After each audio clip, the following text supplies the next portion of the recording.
Donna Brazile firing back at Democratic critics of her explosive tell-all on the 2016 campaign, saying in a fiery interview that they can all, quote, go to hell, her words.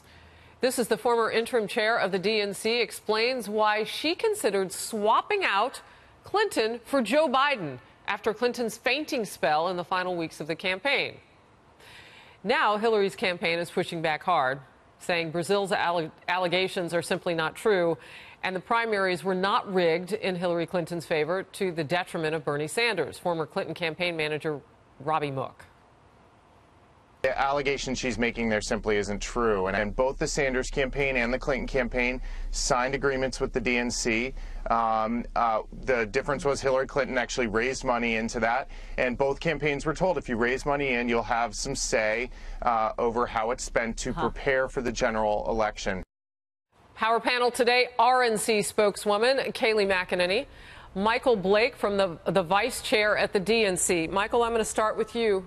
There's infighting in your party, and it is ugly. And Donna Brazile says she was treated like a slave at the DNC.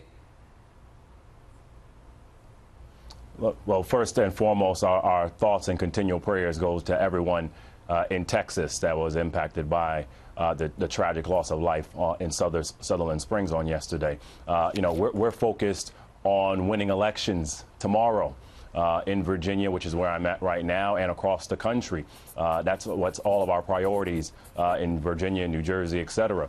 As it relates to the news that came out from the book, look, the reality is this.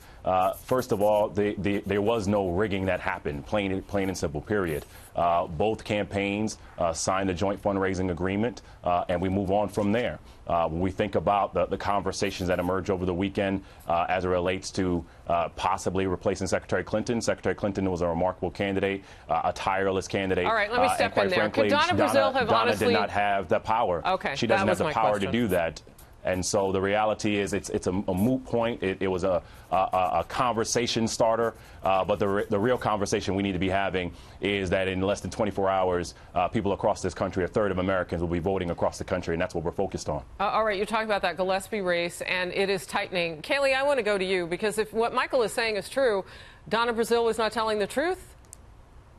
No, look, what Michael is doing is he's adopting the same inaccurate talking point that you played at the beginning of this segment from Robbie Mook, former Clinton campaign manager. Look, so what they are saying is that they both signed this agreement. Bernie Sanders signed this agreement. Hillary Clinton signed this agreement. One major difference that ABC News pointed out, Hillary Clinton had a side agreement called a Memorandum of Understanding she signed in 2015 that said she would decide who the communications director is. She would decide all messaging, how the money was spent in the party. She had control from Brooklyn. This document exists. Robbie Mook wants to ignore it. And I think I'm just questioning you, Michael. Why won't you reject this tyrannical squelching of Democratic voters across the country? Your own chairman is being definitely silent on this, saying the same failed talking point that Bernie Sanders somehow signed the same agreement. Why not reject the rigging of the system instead of standing by it? I mean, Jeff Weaver, Bernie Sanders campaign manager, has called on you to do it. Will you reject it? So, Kayleigh, you have absolutely no credibility on this. On April 13, 2016, you went on national TV to convey that you thought the RNC was disenfranchising Republican voters in multiple states. That's a commentary that you actually had on CNN. Number two, also when we talk about the credibility of the argument that was communicated was about the general election, which for some reason you failed to include that itself, which again, since Secretary Clinton had 4 million more votes, she won the primary, she became our nominee, and she ran move forward in that manner. So let me explain to you something, though. Every time I talk to a Democrat, the vote count gets larger. It goes from 3 to 4 million. Kayleigh, go ahead and respond, because we're going to run out of time. Michael, since you brought up my past statement, no, you've got to let me respond, Michael. You brought up my past statement. I said in the primary that was happening. Michael, instead of filibustering, let me respond, since you brought up my past statement. I did say that in 2013, but guess what the RNC did in the wake of this criticism from the Trump campaign and the Cruz campaign?